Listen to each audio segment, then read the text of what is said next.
우리 2022년 한작종 세미나를 시작할 수 있도록 하겠습니다. 이제 주제는 한국교회 연합기관 이대로 좋은가, 부제는 미래지향적인 한국교회 연합운동에 대해서 이렇게 서로 논의할 수 있는 시간을 주신 하나님께 감사드립니다. 그런데 이 시간에 우리 한장총 대표회장 되시는 한영훈 목사님께서 인사 말씀과 이어서 개회 기도를 시작하겠습니다.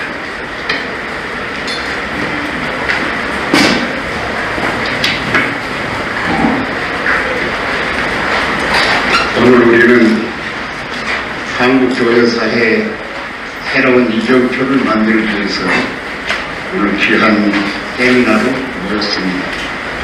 여러분들이 잘 아는 대로 자꾸 팬데믹 코로나 때문에 세계 교회가 또 한국교회가 어려운 가운데 있습니다.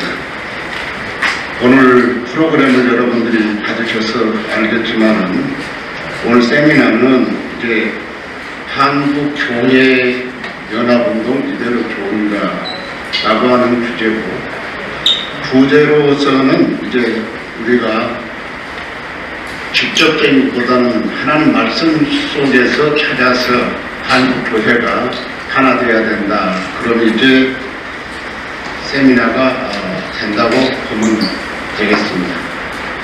여러분들 이제 진보단체는 제가 언급하기를 사양하고요.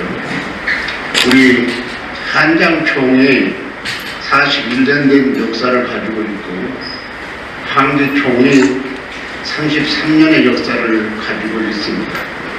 그 다음에 한교연은 11년의 역사를 가지고 있고, 한교총은 5년의 역사를 가지고 있는 가운데 가장 중요하고 시급한 것은 한국 교회 예배가 회복돼야 되는데, 그러기 위해서는 한교총이나 한교연이나 한기총이 주 안에서 하나 되어야 한다고 하는 특별한 이제 의미가 있다고 하는 사실을 생각할 때에 오늘 이 세미나는 정말 우리 한국교회 새로운 이제 이정표를 제정하는 일에 굉장히 중요하다, 그렇게 생각이 되어집니다.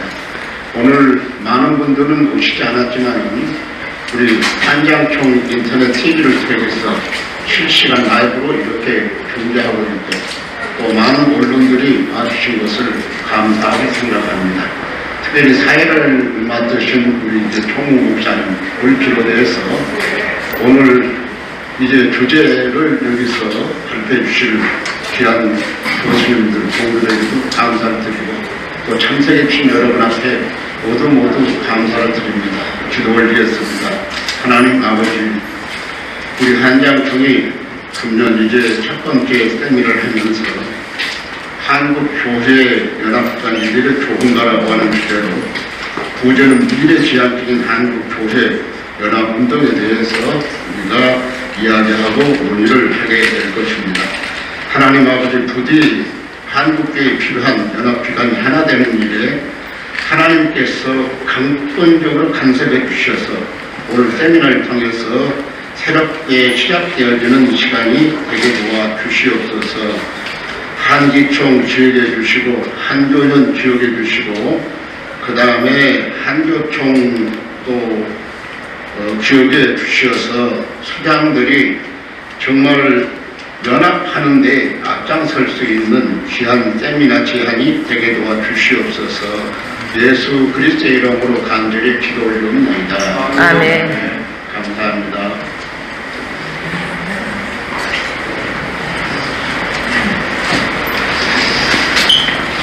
오늘 그 세미나 일정을 간략하게 소개 말씀드리겠습니다.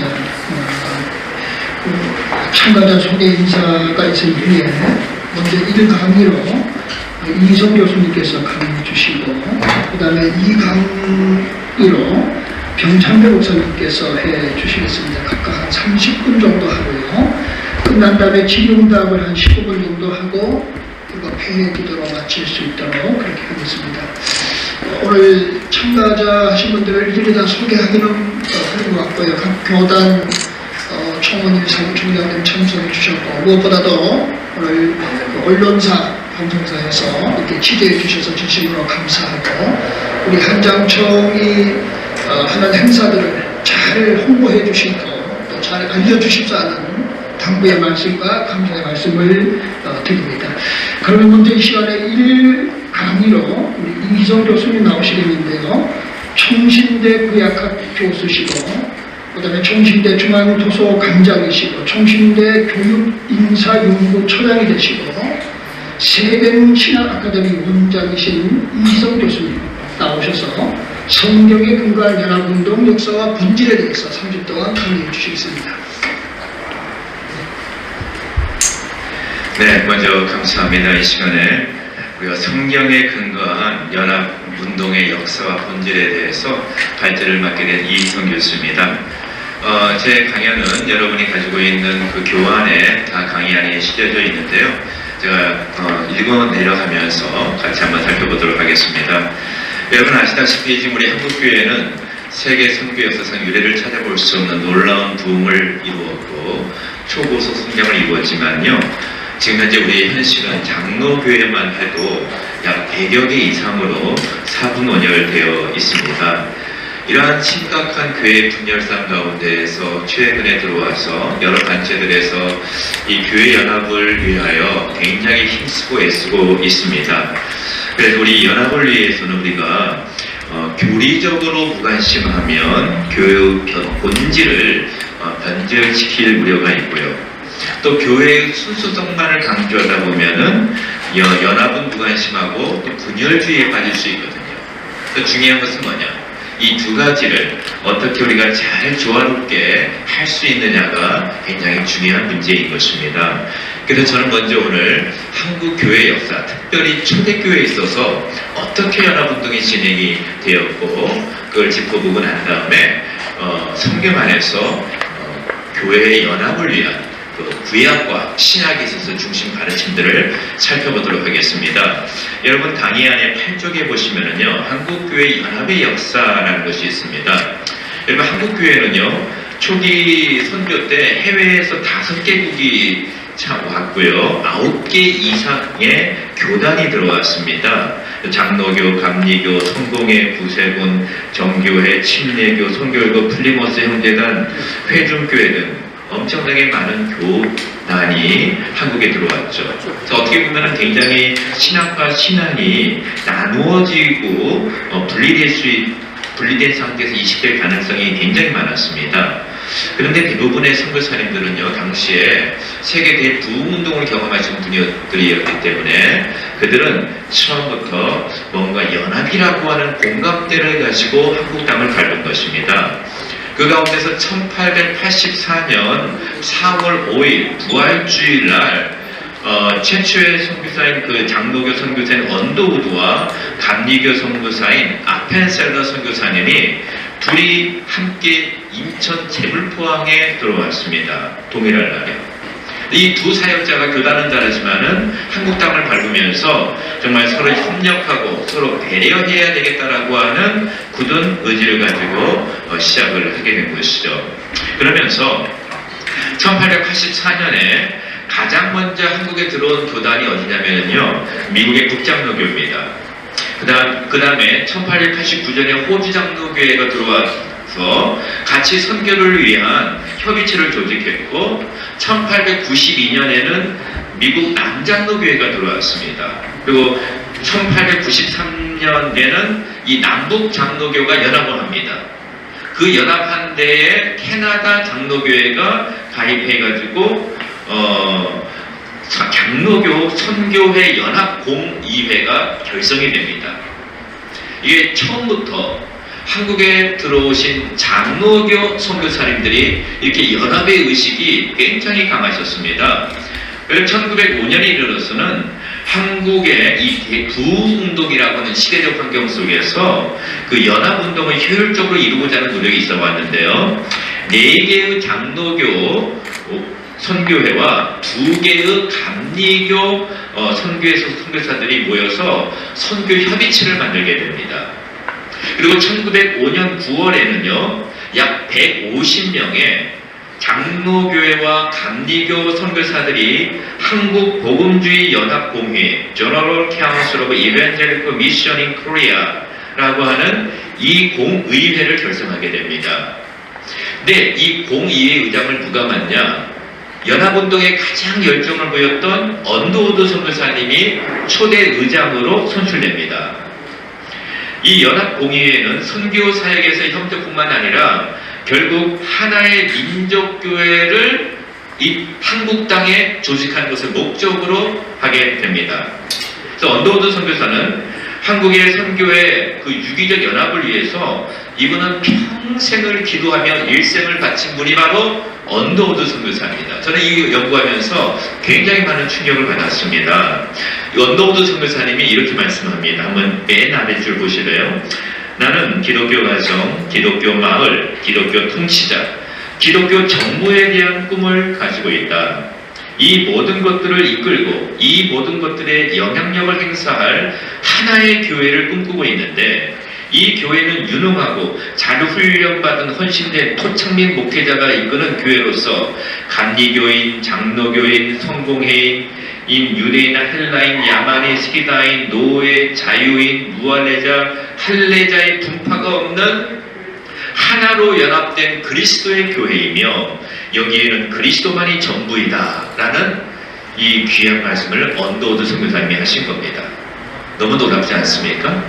또 언더우드 선교사님이 또 이렇게 말씀합니다. 우리는 비단 선교 지역의 분할에 그치지 않고 하나의 교회, 즉 이 땅의 구원을 위해 사역할 하나로 연합된 그리스도의 교회가 한국 땅에 나타날 때를 고대하고 있다라고 말씀합니다. 그래서 이 언더우드 선교사는요, 교단을 넘어 예수 그리스도의 공교회를 위해 사역을 했고 한국교회 연합운동에 모범적으로 헌신한 분이 바로 우리 한국 초기 선교사님이신 언더우드 선교사님이셨습니다. 장로교회 선교사님이셨죠. 근데 이 한국 초기 이 선교운동에 한국 땅에 교회를 세우는 부흥사역에 힘을 바친 것이죠. 이게 한국교회의 뿌리입니다. 뿌리가 연합운동입니다. 자, 그렇다면 이제는 한국교회 연합운동의 이제 성경적 원리를 우리가 좀 살펴볼 필요가 있습니다. 저는 여기에서 이 구약과 신약 안에서 원리를 뽑기를 원하는데요. 구약에서는 먼저 이스라엘의 통일성과 집합적 공동체 사상이 있습니다. 교회 연합에 대한 구약의 가르침 가운데 하나가 뭐냐? 이스라엘 백성들의 정체성입니다. 그 정체성 가운데 하나가 통일성인데요. 자, 이 1-1 보면은 모세가 노년의 설교와 세편의 설교가 담겨진 책이 신명기잖아요. 그 신명기에 우리가 다 아시는 6장 4절에서 5절에 이렇게 말씀합니다. 이스라엘아 들으라. 우리 하나님 여호와는 오직 유일한 여호와시니 너는 마음을 다하고 뜻을 다하고 힘을 다하여 내 하나님 여호와를 사랑하라 라고 기록되어 있습니다. 이 말씀은 언약 공동체로서의 이스라엘의 그 성격을 보여주는데 여기에서 이스라엘아 들으라 우리 하나님이란 말이 나옵니다. 우리 하나님. 우리는 누굽니까? 이스라엘 공동체가 한 분 하나님을 아버지로 섬기고 있다는 것입니다. 가족 공동체입니다. 그래서 그 아버지를 마음과 뜻과 정성을 다해 사랑하는 신앙 공동체요, 가정 공동체입니다. 이걸 증명해 주는 게 출애굽기 4장 22절에 하나님이 이스라엘 내 장자라고 표현을 합니다. 너희는 내 자녀다라고 표현합니다. 그 스데반은 이 이스라엘 공동체가 가족 공동체에서도 광야 교회라고 또 사도행전에서 표현합니다. 그러니까 이 모든 교회는 가족입니다. 그리고 또 교회입니다. 왜요? 하나님을 한 아버지로 보시기 때문에. 그리고 신명기 7장 6절에 그 아래에 보시면은 그 이스라엘의 정체성이 뭐냐? 거룩한 백성, 암카도시, 히브리어로 이렇게 나오죠. 이스라엘 백성들이 가나안 땅에 들어가면은 어떤 가나안 백성들과 언약도 맺지 말고 혼인도 하지 말고 종교적 문화에 유혹되어 다른 신 섬기지 말라라고 말씀합니다. 그리고 거기서 구분된 백성으로 거룩한 백성으로 살아가라고 말씀하십니다. 이게 이스라엘의 정체성이고요. 또 이스라엘은 하나님의 기업을 받은 백성일 뿐만 아니라 하나님이 그들을 기업으로 삼았습니다. 그래서 이들은요 하나님의 복을 이룹니다. 세굴라라고 히브리어로 표현이 되죠. 하나님은 이스라엘의 수가 많아서 그들을 자신의 백성으로 삼은 것이 아니라 이스라엘 백성은 항상 언약적 통일성, 순결성을 유지하는 하나님의 이 가족 공동체라는 것을 신명기에서 강조하고 있습니다. 그래서 더 나아가 더 중요한 부분이 하나가 있는데요. 그게 뭐냐면 중앙성소 제도입니다. 이스라엘 백성들이 가나안 땅에 들어가면은 신명기 12장에 이 어구가 반복이 됩니다. 너희 하나님 여호와께서 택하신 곳, 이곳에서만 예배를 드리라고 말씀합니다.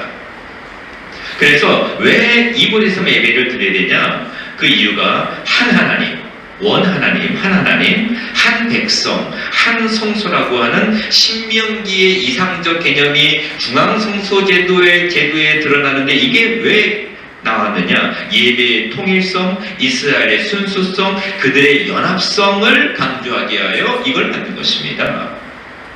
그래서 하나의 언약 공동체로서의 일치와 연합을 위하여 중앙성소 제도를 이스라엘 백성들에게 주신 것입니다. 근데 이스라엘 백성들이 이걸 이루지 못했죠. 이게 분리가 됐죠. 근데 어떻게 됐죠? 다 포로로 끌려가게 됐죠. 포로로 끌려가고 다 흩어졌습니다. 나눠졌습니다. 그런데 이 상황 속에서 포로기 가운데 있는 백성에게 회복을 외치던 분들이 다 선지자들이었죠. 에레미야도 그렇고 에스겔도 그렇고 이들은 연합과 통일을 외친 선지자들이었습니다. 에스겔에 보시면은 에스겔 31장에 보면은 남쪽과 북쪽 막대기로 딱 연합시키는 그 환상이 나오지 않습니까? 그 행위가 앞으로 너희들이 회복될 텐데 회복된 모습은 뭐냐? 연합의 모습이라는 걸 말해주고 있습니다. 또 역대기도 포로기 백성들을 위해서 기록된 책인데 역대기는 어떤 문구가 반복이 되냐면 온 이스라엘이라는 문구가 굉장히 많이 반복됩니다. 홀 이스라엘, 이스라엘 전체 이거 뭐예요? 남쪽과 북쪽이 연합된 하나의 공동체라고 하는 이 사상을 강조하고 있는 것이죠. 이스라엘 백성의 정체성은 이 연합의 정체성, 통일의 정체성은 신약의 교회의 일치와 통일성을 이해하는 데 아주 중요합니다. 자, 그 다음에 구약에는 집합적 공동체 사상이 나옵니다. 영어로 corporate personality라고 하는 단어인데요. 이게 뭔 말이냐면요. 어느 특정한 경우에 개인을 그가 속한 공동체와 결코 분리할 수 없는 존재로 여기는 것입니다. 가족, 부족, 국가를 개인을 대신하는 한 단위로 이루는 것입니다. 또 개인이 전체를 의미할 수가 있고요. 이스라엘 공동체는 이 집합적 공동체 사상이 아주 강한 이 민족이었습니다. 구약부터. 그 대표적인 예가 뭐냐면 아간 사건을 아시죠? 아간이 범죄했는데 아간이 탐욕을 품었는데 아이성에서 패배한 것이죠. 그러니까 한 사람의 실수가 전 공동체에 영향을 미친다는 집합적 공동체 사상입니다. 두 번째로 중간에 보시면 계례결혼법입니다. 계례결혼법은 가족 안에서의 연대성을 의미하는 것이죠. 이건 다 내용을 아시기 때문에 우리 목사님들은 넘어가도록 하겠습니다. 가족 간의 연대의식이 구현되는 거고요. 그 다음에 세 번째로 시내산의 십계명에 보시면 출애굽기 20장 5절 6절에 너희들이 이 우상에 절하지 말라, 우상 섬기지 말라, 난 질투하는 하나님이다. 너희들이 우상을 섬기면 아버지로부터 아들에게 3, 4대까지 그러나 순종하면 1000대 은혜를 베푼다고 말씀하지 않았습니까? 이것도 연대사상입니다. 순종하는 자녀들, 이게 그러니까는 아버지의 모습이 연대적으로 다 영향을 미친다는 것이죠. 네. 이게 다 집합적 공동체 사상의 한 예입니다. 자, 13페이지 메뉴에 보시면은요. 가정 안에서 부모는 자녀들, 자, 구약 성경은 고대 이스라엘 연대의식과 공동체 정신을 다양한 사건과 제도를 통해 보여줍니다. 구약의 언약 백성은 유일하신 여호와 하나님을 섬기는 통일성 있는 연대 책임 공동체였습니다. 이는 새 이스라엘인 신약 교회의 통일성과 하나됨을 이해하는 데 밑거름을 마련해주고 있습니다. 저는 교회사도 그렇고 구약도 그렇고 하나님의 백성의 연합, 연대는 너무나 중요한 원리입니다. 신약은 어떨까요? 신약에는요, 가장 연합에 관심 있는 분이 누군지 아세요? 여러분, 신약에서 예수님입니다. 예수님. 교회 연합과 일치를 위해서 예수님이 가장 열심히 기도하셨습니다. 요한복음 11장에 특별히 예수님이 십자가의 죽음을 목전에 두고 자신을 희생제물로 드리기 전에 유언적 기도가 어떤 기도냐? 연합을 위한 기도였습니다. 그런데 이 예수님의 기도를 연구해 보면 이 연합의 원리가 나타납니다. 첫째, 연합의 대상은 예수 그리스도를 믿는 하나님의 백성들이어야만 합니다. 요한복음 7장에 하나님을 위해서 주님이 기도하실 때 그들이라고 한 단어로 지칭을 하는데요. 그 그들을 어떻게 표현하냐? 그들이 하나 되려고 할 때 그들은 세상 중에서 하나님께서 예수님께 주신 자들이고 다 아버지의 것이고 예수님의 말씀을 믿는 자들로 표현이 됩니다. 예수님은 이 내게 주신 자들, 즉 하나님의 자녀들이 하나가 되는 것을 위해서 그렇게 기도를 하셨던 것입니다. 구약에서 우리의 하나님은 한 하나님이라는 그 사상이 이 안에 반영이 되어 있는 것입니다. 자, 20절에 그 중간에 보시면 20절에 그 대상을 구체적으로 말씀합니다. 내가 비옵는 것은 이 사람들만 위함이 아니요 또 그들로 말미암아 나를 믿는 사람들도 위함이니 이 사람들은 제자들입니다. 그들로 말미암아 예수님을 믿는 자들은 예수님의 제자 이후에 오는 모든 오고 오는 교회들을 말합니다. 그래서 예수님은 십자가를 지시기 전에 하나님을 위해 기도하셨던 대상은 예수 그리스도의 복음을 듣고 믿는 사람들에게만 해당합니다. 그렇기 때문에 교회 연합은 단지 외적이며 제도적인 연합만을 의미하지 않고 진리에 대한 믿음, 예수 그리스도에 대한 믿음, 교회의 설립의 가장 중요한 요건인 예수 그리스도께서 하나님의 아들이심을 고백하는 믿음 안에서 연합이 되어야 한다는 것이죠. 그리스도를 유일한 구주로 믿지 않거나 교회의 머리이심을 인정하지 않는 기관과 교회는 연합이 불가합니다. 그리스도가 하나님의 아들이심을 믿고 고백하고 교회의 머리이심을 고백하는 자들이 연합의 주인공들이죠. 네. 자, 그 다음에 두 번째 보시면은 교회 연합의 기원이 있습니다. 그러면 예수님은 연합의 기원을 어디서 찾는가요? 삼위일체 하나님의 하나됨에서 찾습니다. 14쪽 위에서 6째 줄입니다. 예수님께서 교회 연합을 위해 기도하실 때 연합의 본질을 하나님과 예수님 사이의 하나됨을 기반으로 제시하십니다. 21절에는 아버지여 아버지께서 내 안에 내가 아버지 안에 있는 것 같이 그들도 다 하나가 되어 우리 안에 있게 하사. 예수님의 연합의 기도는요 단지 외형적인 연합만을 말하지 않고 제도적인 일치를 초월하여 근본적으로 존재하는 삼위 하나님 사이의 신비적인 본질적인 일치를 근거로 교회 연합을 위해 기도하셨던 것입니다. 연합의 주체인 교회는 근본적으로 세상에 속하지 않았습니다. 교회의 기원은 사람이 있는 것이 아니고 삼위일체 하나님 안에 교회의 연합의 기원이 있는 것입니다. 그렇기 때문에 예수님은 이 교회가 진리로 거룩하게 되는 것을 위해 반복적으로 기도했고 교회 연합은 복음의 생명과 진리 안에서 연합이고 예수님께서 속한 교회의 영적인 연합이 본질적인 기초가 되어야 한다는 것이죠. 그래서 아까 살펴봤던 것처럼 한국 교회도 연합이 됐을 때만 영적 연합이 일어났습니다. 선교사들의 연합 부흥회가 있었죠. 셋째, 교회 연합은요 목적이 뭐냐? 지금 근거를 봤는데 예수님이 말씀하신 교회 연합의 목적은 세상을 향한 선교의 목적입니다. 연합 자체만을 결국 목적으로 하지 않고요. 연합을 통해 이루고자 하는 목적이 21절에 나오는데요. 읽어보면은요. 세상으로 아버지께서 나를 보내신 것을 믿게 하옵소서라는 말씀이 나옵니다. 23절에 보시면 내가 그들 안에 있고 아버지께서 네 안에 계시며 그들로 온전함을 이루어 하나가 되게 하려 함은 아버지께서 나를 보내신 것 같이 또 나를 보내신 것과 또 나를 사랑하신 같이 그들도 사랑하신 것을 세상으로 알게 하려 함이로다. 그러니까 연합의 목적은 세상입니다. 그 연합, 교회 자체만을 목적으로 하지 않습니다. 사역이 목적입니다. 이게 예수님의 원리입니다. 그래서 예수님과 하나님과 하나가 되셨고 하나님께서 예수님을 사랑하시고 그리고 교회를 예수님을 또 세상에 보내시고 예수님은 제자를 보내시고 예수님이 제자를 사랑하시고 그 사랑의 연합을 세상이 보고 알 수 있도록 하기 위하여 연합을 이루라는 것입니다. 그래서 결국 교회 연합의 목적이 뭐냐? 하나님의 사랑을 세상에 전하는 선교가 연합의 목적입니다. 사역이 목적입니다.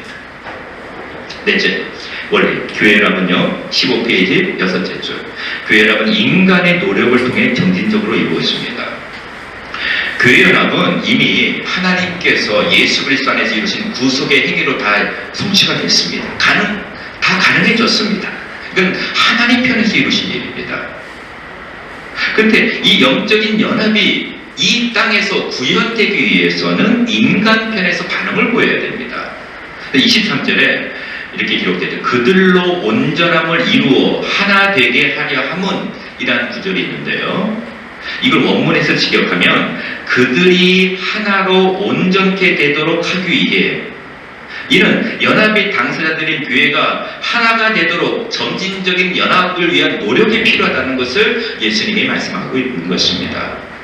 외형적인 일치까지를 목표로 삼아 점진적으로 인내와 겸손을 가지고 사랑의 노력을 할 때 세상은 하나님의 사랑을 비로소 구체적으로 깨달아 알게 된다는 것이죠.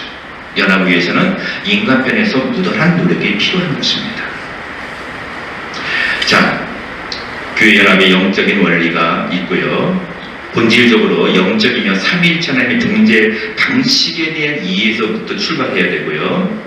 그 다음에 요한복음 10장에서 말씀하신 하나됨의 정신은 세상을 향한 선교 사역이 그 목적이다. 예수님의 원리입니다. 자, 이제 마지막으로 사도 바울의 공교회성에 대해서 알아보도록 하겠습니다.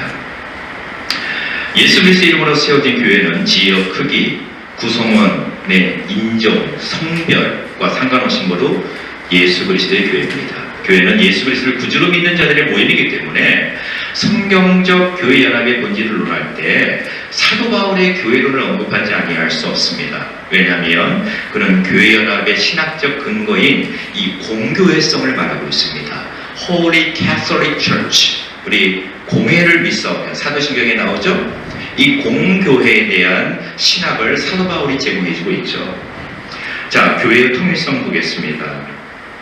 사도 바울은요, 교회 연합을 논하기 전에 에베소서 1장의 교회의 통일성을 먼저 소개합니다. 16쪽 위에서 한 10째 줄입니다. 성도들이 교회의 구성원이 되기 위해 스스로 결정한 것이 아니고 하나님께서 영원한 작정과 계획 속에 선택하셔서 성도가 되었죠. 성도들은 구속하신 하나님의 공적 목적은 그리스도 안에서 만유를 통일하기 위한 것이 하나님의 목적입니다.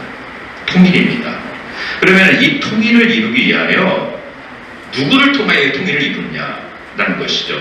유대인이나 이방인이나 모두가 예수 그리스도를 머리로 삼고 하나로 연합하는 절대적인 구속 공동체인 교회를 통하여서 만유를 통일하시는 것이 이 사도 바울의 신학입니다. 교회의 통일성에서 예수 그리스도의 머리됨을 강조하기 위해 1장에 예수 그리스도, 주 예수, 그리스도 안에서 그가 사랑하시는 자, 그의 피라고 하는 단어를 반복적으로 말합니다. 왜요? 교회의 통일성은 그리스도 안에서의 교회의 통일성은 사도 바울의 교회론의 토대임의 핵심입니다. 하나님의 구속의 목적은 예수 그리스도의 십자가의 죽음과 부활을 통한 속죄 사역으로 이미 성취가 되었으나 아직 최종적인 완성은 이루어지지 않았습니다. 그리스도 안에서 만물을 통일되게 하는 목적은 그리스도의 몸인 교회를 통해 지속되며 완성이 되어 갑니다. 이 교회의 통일성은 공교회성의 기초적 원리를 제공합니다. 이렇게 사도 바울은요, 초반부에 교회의 통일성에서 막 강조하다가 1장에서 3장까지 강조하다가 4장, 5장, 6장부터는 뭐로 넘어가냐? 어떻게 할 것인가? 실천을 소개합니다. 자, 에베소 4장 1절에서부터 3절 말씀 17쪽에 보시면은요, 이렇게 기록되어 있습니다. 그러므로 주 안에서 갇힌 내가 너희를 권하노니 너희가 부르심을 받은 일에 합당하게 행하여 모든 겸손과 온유를 하고 오래 참음으로 사람 가운데 서로 용납하고 편안에 매는 줄로 성령의 하나님 것을 힘써 지키라.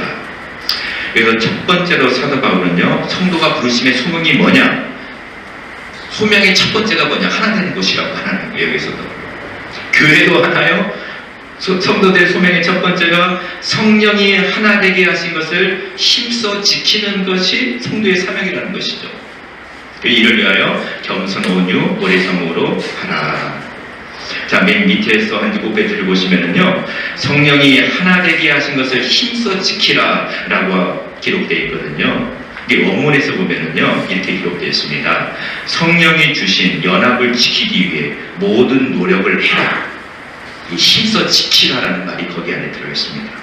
헬라어로 스프다존 테스테레인이라고 써있는데 이것은 힘써에 해당하는 스프다존 테스는요, 명령 부정사 현재형입니다. 늘 현재 진행형으로 힘쓰라는 것이죠. 뭘? 성령이 하나 되게 하신 것을 지키기 위해서. 이게 사도 바울의 가르침의 첫 번째 원리입니다. 그래서 이 용법을 통해 알 수 있는 것은 뭐냐? 교회의 하나됨이 가장 중요하고 시급한 사항이다 라는 것이죠. 하나, 연합 18쪽입니다. 에노테스라고 하는 단어가 신약에서 오직 이 본문에서만 사용됩니다. 자, 칼빈이 이렇게 말합니다. 칼빈은 에베소 주석에서 교회를 하나로 연합시키는 능력은 성령님에 의해 산출되고 오직 성령님만이 우리를 하나로 만들고 일치된 마음을 주실 수 있다고 주장합니다. 교회의 하나됨을 위해 성령님의 능력으로 구성원들 사이의 마음의 조화를 이루어야 한다. 교회의 하나됨을 위한 노력은 단회적인 가업으로 그치는 것이 아니라 하나됨을 유지하게 하여 주께서 다시 오실 때까지 계속적으로 반복적으로 진행되어야 될 과업이다라는 것을 말씀합니다. 그 다음에 이제 교회 연합의 근거를 또 사도 바울이 말하면서 성령도 한 분이요, 예수님도 한 분이요, 하나라는 단어를 이 세 개의 구절에서 7번이나 반복을 합니다. 그러니까 예수님의 원리랑 똑같습니다. 삼위일체 하나님, 사도 바울도 성부, 성자, 성령이 하나 되시고 이게 너무나 원리가 똑같아요. 사도 바울과 예수 그리스도의 연합의 근거와 원리는. 자, 시험강의상 19쪽에 보시면요, 19쪽 중간에 성령도 한 분이시니 교회를 세움에 있어서 성령님의 결정적인 역할이 아주 중요하다라고 말씀하고 있습니다. 자, 우리 그 다음에 19쪽의 공교회성으로 바로 넘어가겠습니다. 그럼 공교회성이 뭐냐라는 것이죠. 공교회성은요, 성경에는 나타나지 않습니다. 홀 이 캐톨릭 처치, 캐톨릭이라는 단어는 안 나타나요. 근데 누가 썼냐? 어거스틴을 비롯한 초대교회 교부들이 이 개념을 사용했습니다. 보편교회라는 말로 일컬어지고 있죠. 이는 사방에 흩어져 있는 참된 주님의 모든 교회들은 하나인 교회 공동체이며 보편성을 가지고 있어 독립적인 것이 아닌 전체 교회 공동체에 속한 일원이다. 이게 공교회성의 원리입니다. 공교회란 모든 나라, 모든 지역에 있는 참된 신자들의 총괄적인 모임이다. 자, 20쪽에. 성경적 진리가 연령과 지위를 분문하고 모든 시대와 장소의 사람들에게 적절한 것임을 알기 때문에 기독교의 보편성이 드러나고 이것을 보편적 교회에서 이게 하나가 되어야 된다. 니케아 신조, 니케아 콘스탄티플 신조에서 이거 말하고 있고 하나예요. 거룩, 보편, 사도적 교회가 바로 공교의 핵심적인 내용입니다. 만대의 교회가 하나다라고 하는 내용이죠. 보편적인 교회다라는 것입니다. 네. 자, 21쪽으로 이거 한번 읽어보시고요. 칼빈의 공교회성은 집에서 한번 읽어보시면 감사하겠고, 21쪽에 보시면 칼빈은 맨 위에 보겠습니다. 공교회와 개교회의 관계를 서로 일치시키지는 않으나 둘 사이의 양면성의 관계에서 이해를 합니다. 공교회 안에 개교회가 있고 개교회를 통하여 공교회가 실제로 존재하게 된다고 말합니다. 칼빈은 유형교회의 한계를 인정하면서도 유형교회로서의 공교회성을 존중합니다. 칼빈은 공교회의 중요성을 알기 때문에 교회 연합운동에 최선을 다한 신학자가 또한 칼빈이었습니다. 그는 교회 연합을 강조하였지만 진리를 훼손하지 않는 선에서 연합을 추구하였습니다. 참된 교회들 사이의 연합을 칼빈이 말했고 강조를 했던 것이죠. 맨 마지막에 21조 밑에서 네 번째 줄 보겠습니다. 자, 지금까지 그 다음에 저 웨스트민스터에도 동일한 공교회에 대한 내용이 나옵니다. 공교회의 개념을 말할 때 매주일 교회에서 고백하는 사도신경에 거룩한 공회를 믿습니다. 이는 교회의 하나됨과 보편성을 믿고 있다는 믿음의 고백입니다. 교회가 세상에 있으나 세상에 속하지 않고 세상으로부터 구별되어 그리스도를 머리로 하나로 연합된 공교회임을 시인하는 것이 매주마다 전국교회가 주일마다 고백하는 사도신경에 나와 있는 공교회를 믿습니다라고 하는 내용이 바로 이 지금까지 제가 설명한 엄청난 의미가 이 안에 들어있는 것입니다. 뵙겠습니다. 나가는 말입니다. 22쪽에 교회 이걸 읽고 마치겠습니다. 교회 연합운동의 주체가 되는 지도자들은 성경 진리에 대한 인식과 신앙 고백이 있어야 한다. 외형적이며 제도적인 연합을 논의하고 있으나 우리는 먼저 교회 연합의 성경적 본질과 원리를 이해하고 성경의 가르침에 순종하고자 하는 확고한 의지를 세워야 한다. 공교회의 머리가 예수 그리스도의 신을 믿고 고백할 뿐만 아니라 교회 연합의 논의 과정 가운데서 이를 실천하고자 하는 비움과 헌신의 노력이 있어야 된다. 장로교회의 교리와 개혁주의 신학에 충실하면서도 복음적인 입장에 있는 교회들의 다양성을 인정해야 한다. 통일성 가운데 다양성을 견제하며 그리스도의 공교회를 세워가야 한다. 바울이 말한 공교회성을 믿고 고백하기 때문이다. 칼빈은 당시 영국교회 대주교 크레메에게 보낸 편지에서 복음주의 입장에 있는 교회들이 서로 교제를 기피하는 것을 지적하고 교회 연합을 위하여 자신이 조금이라도 도움이 될 수 있다면 대항을 10번이라도 건너겠다고 자신의 심정을 토론한다. 칼빈의 이러한 태도는 한국 초기 선교사들의 연합 정신은 오늘날 교회 연합의 과제를 앞에 둔 우리에게 귀감이 된다. 교회 연합을 위해 그렇게 간절하게 기도하셨던 예수님의 기도와 바울의 가르침을 가슴에 새겨야 된다. 칼빈의 공교회성은 집에서 한번 읽어보시면 감사하겠고 21쪽에 보시면 칼빈은 맨 위에 보겠습니다. 공교회와 개교회의 관계를 서로 일치시키지는 않으나 둘 사이의 양면성의 관계에서 이해를 합니다. 공교회 안에 개교회가 있고 개교회를 통하여 공교회가 실제로 존재하게 된다고 말합니다. 칼빈은 유형교회의 한계를 인정하면서도 유형교회로서의 공교회성을 존중합니다. 칼빈은 공교회의 중요성을 알기 때문에 교회 연합운동에 최선을 다한 신학자가 또한 칼빈이었습니다.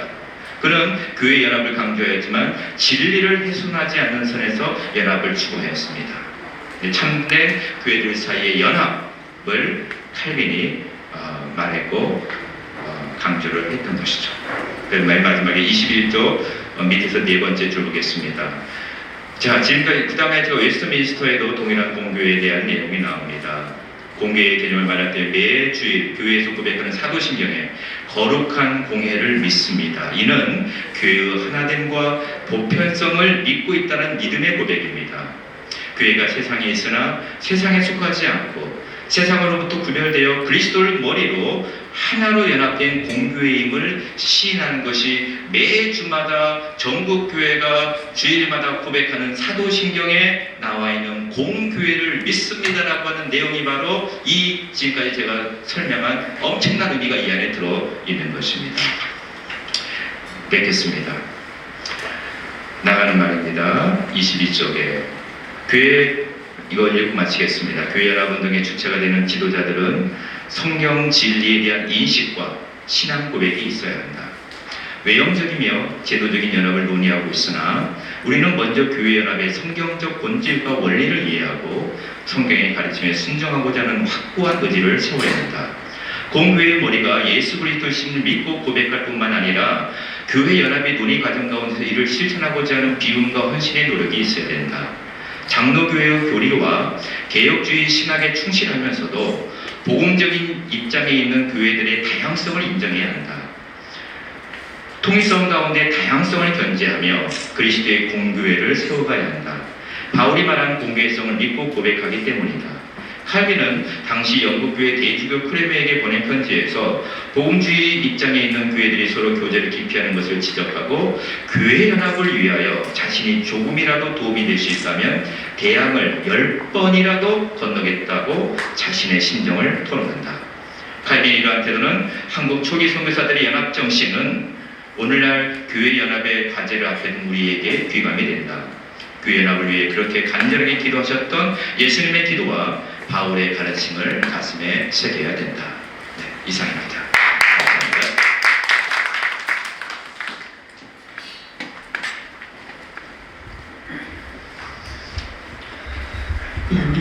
교수님들이 오셔서 처음부터 30분 강의해달라고 하는 건 좀 무리였던 것 같습니다. 최소한 한 70분 정도는 드려야 될 최소가 그럴 것 같은데 뒤에 있어서 조금 미안한 마음을 갖습니다.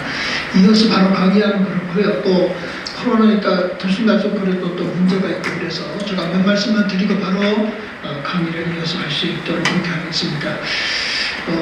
지금 코로나 시국에서 간식이나 물을 안동 드릴 수 없어서 제공하지 못한 걸 죄송하게 생각하고요. 이 시간에 조금 텀을 갖기 위해서 우리 한장총 임원들을 잠시만 참석하시는 데 있어서 소개하겠습니다. 상임회장 되신 우리 정서영 목사님 참석하셨는데 박수로 우리 한번 감사합니다. 그 다음에 이제 공동총무가 있는데 우리 선임 되시는 고영기 총무 목사님 참석하셔서 한번 박수를 주시면 감사하겠습니다. 서기에 조광식 목사님, 부석에 이승진 목사님 참석해 주셨는데 박수로 감사드리겠습니다. 그 다음에 해일옥석에 김순규 목사님, 강동규 목사님 참석하셨습니다. 박수로. 그 다음에 부회계 되시는 김가은 목사님 참석해 주셨습니다. 감사합니다. 이따 강의가 끝난 다음에 우리 한 15분 동안 질의응답이 있는데 우리 기자님이나 총무님들 혹시라도 너무 강의 잘하셔서 질의할 내용이 없으면 제가 지목할 수도 있다고 하는 거 기억하시고 좀 이렇게 귀담아서 좀 체크해 주셨으면 감사하겠습니다. 이 시간에는 이제 이 강연으로서 우리 변철매 목사님이 하시는데 우리 변 목사님은 그 한국교회 연합활동의 현장에 또 중심에 있으셨던 그런 귀하신 분이십니다. 오늘 한국교회 미래를 위한 연합운동 방향과 방안에 대해서 이 강연을 해주시겠는데요. 우리 변철매 목사님은 예장통합 전 사무총장이시고 CTS 부사장이시고 CTS 다음 세대 운동본부 본부장이십니다. 나오셔서 두 번째 강연해 주시겠습니다.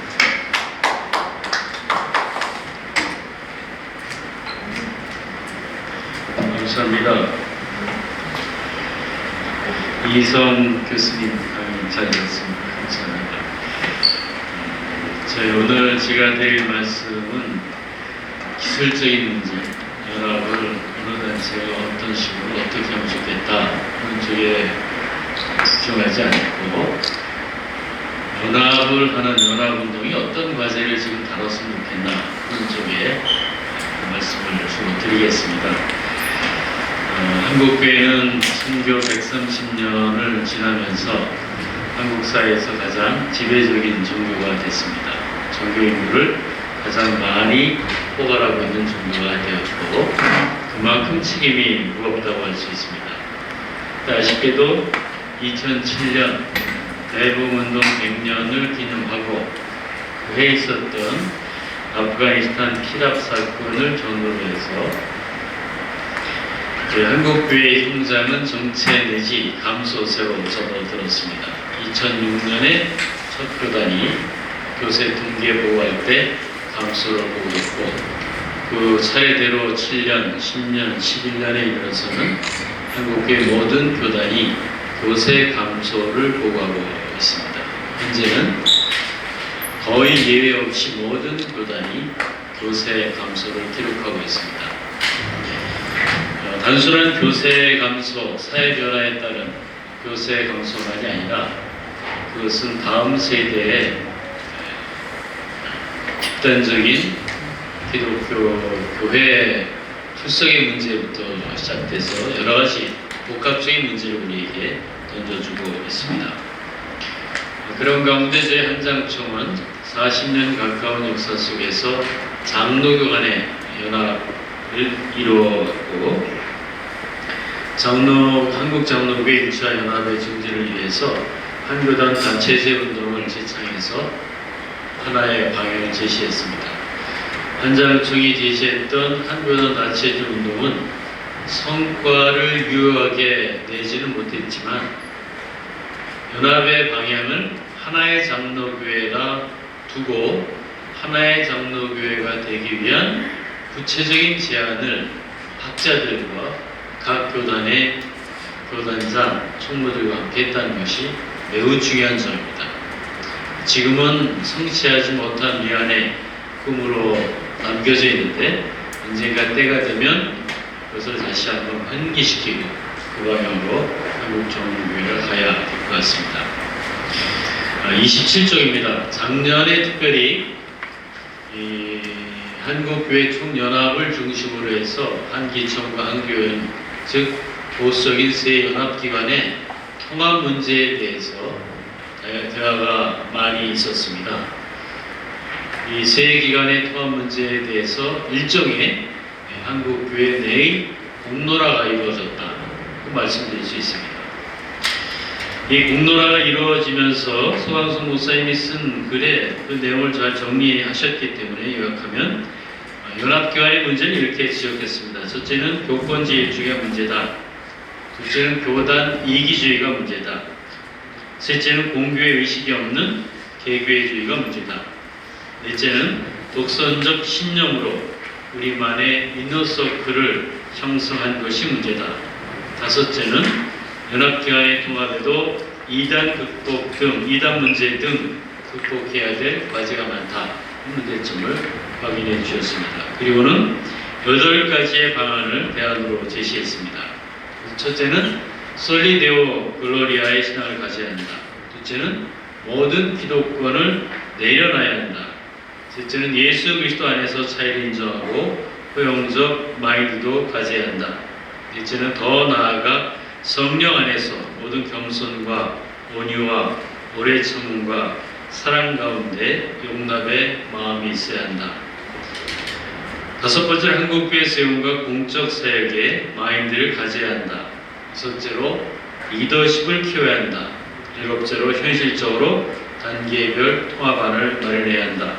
여덟째로 통합 후 아름다운 통통통 캠페인을 전개해야 한다 등의 8가지 방안을 구체적인 대안으로 제시했습니다.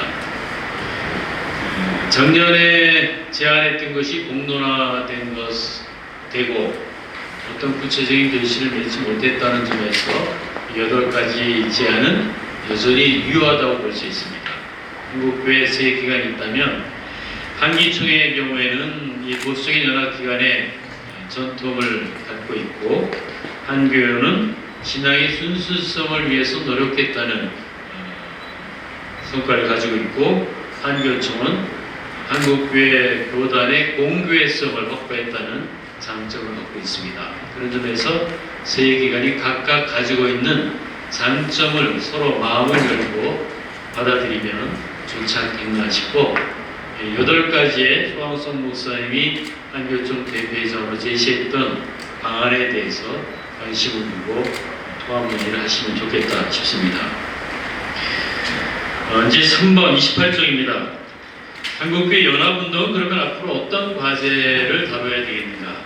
첫째는 위드 코로나 시대를 준비해야 한다는 것입니다. 이 코로나19는 제2차 세계대전 이후로 인류가 직면한 최대 위기입니다. 지구촌이 공동으로 경험하고 있는 문제입니다. 그러나 그리 오래지 않아서 위드 코로나 시대, 이 대감염병 팬데믹이 일상화되고 또 토착화되는 단계로 나아갈 것이 분명합니다. 그런데 이 대감염병 시대에 우리가 경험한 것을 정리해서 다음 시대를 준비하는 것이 필요할 것 같습니다. 그것은 단순히 감염병이 끝나는 것만이 아니라 이 제4차 산업혁명이라든지 디지털 시대라든지 하는 말로 대변하고 있는 시대적인 변화와 연관되어 있습니다.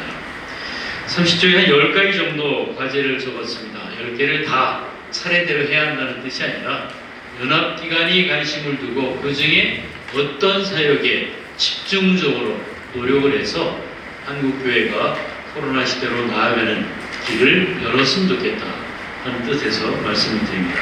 첫째는 위드 코로나 시대 예배와 교육 선교를 위한 정책을 수립하고 대안 프로그램을 보급 시행해야 합니다. 둘째는 한국교회 감염병 대응 매뉴얼 제작과 보급을 통해서 자율 방역 능력을 제고하고 사회적으로 우리가 스스로 이런 사태가 다시 온다면 이렇게 방역하겠다고 하는 대안을 보여줄 필요가 있습니다. 셋째는 2020년 이후 한국교회 감염병 대응 활동에 대해서 연구하고 평가해야 합니다. 특별히 정부와 종교 간 감염병 대응 협의 과정은 그것도 한교총 대표회장이셨던 김태형 목사님이 제안하셨고 대통령이 수용해서 감염병 대응 단계를 감염 당국에서 바꿀 때마다 사전에 협의한 후에 대응 단계 변화를 발표한 성과가 있습니다. 거꾸로 우리에게는 설명을 위해서 협의한다고 했지만 시간이 지나고 보니 한국교회 생각을 제안해서 거꾸로 한국교회 생각이 감염병 대응하는 당국에게 제안했던 효과도 있습니다. 물론 우리가 충분하지 않습니다만 그간의 과정을 잘 평가 정리하는 것은 이후에 교회와 사회와의 관계, 교회가 정부의 정책에 대해서 어떻게 지원하고 또 같이 갈 수 있는지에 대해서 좋은 시사점이 있다고 생각합니다. 넷째는 우리 오래된 전문 의료기관이 있습니다. 기독의료인 전문가 단체 대표를 초청해서 대화 모임을 갖고 한국교회 대사의 홍보를 위한 협력을 추진하는 것이 좋겠습니다. 전문가들의 의견은 전문가들에게 통할 수 있습니다. 우리 전문가들의 의견을 가지고 한국교회 입장을 변화해가는 것이 필요합니다. 다섯째는 기독교 의료 전문가 집단과 방역당국 정책 담당자, 실무자와 대화 모임이 필요합니다. 여섯째는 교계와 사회 주요 언론, 편집국장, 기자단 대화 모임이 있으면 좋을 듯합니다. 일곱째는 감염병 대응과 한국교회 개혁을 위한 한국교회 지도자 소모임, 컨퍼런스 혹은 심포지엄을 온 오프라인을 병행해서 개최하고 공동의 이해를 증진시키면 좋을 것입니다. 여덟째는 한국교회 감염병 방역 자원봉사단 조직과 활동 지원, 소외 계층을 위한 방안과 방역과 생활 지원, 기후위기와 환경선교 강화, 경건절제운동 전개 등 다양한 대책 활동을 지속적으로 하는 것이 좋을 것입니다. 아홉 번째는 한국교회 온라인 표준화 방안을 제시하는 등 디지털 시대를 위한 한국교회 역량을 강화하고 이를 기반으로 해서 이단 사회의 대응을 위한 토대를 형성할 필요가 있습니다. 열 번째는 코로나 방역에 대한 각 나라의 대응 방안을 파악하고 세계교회 지도자 온라인 컨퍼런스 개최 등을 통해서 새로운 팬데믹 대응을 위한 세계교회 논의에 적극 참여하고 교류하는 것이 필요합니다.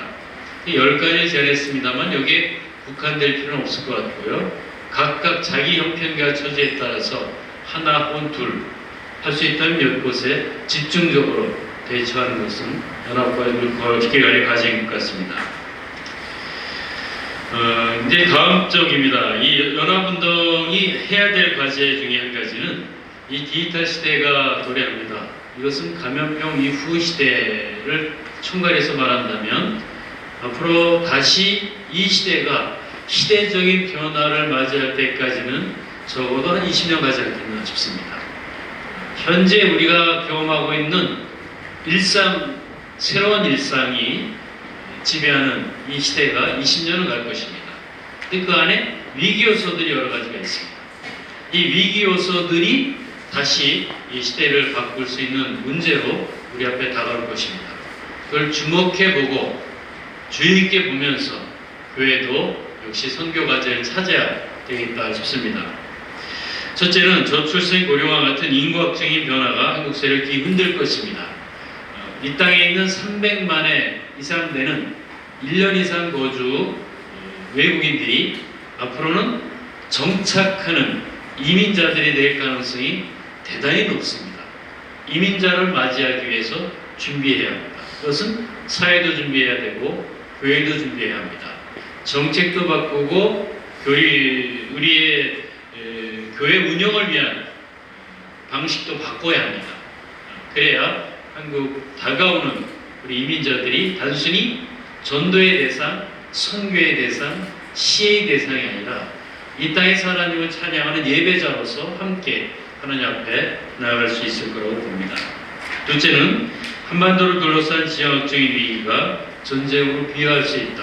그런데 그 전쟁은 한국 역사에서 일어나는 마지막 전쟁일 것이다.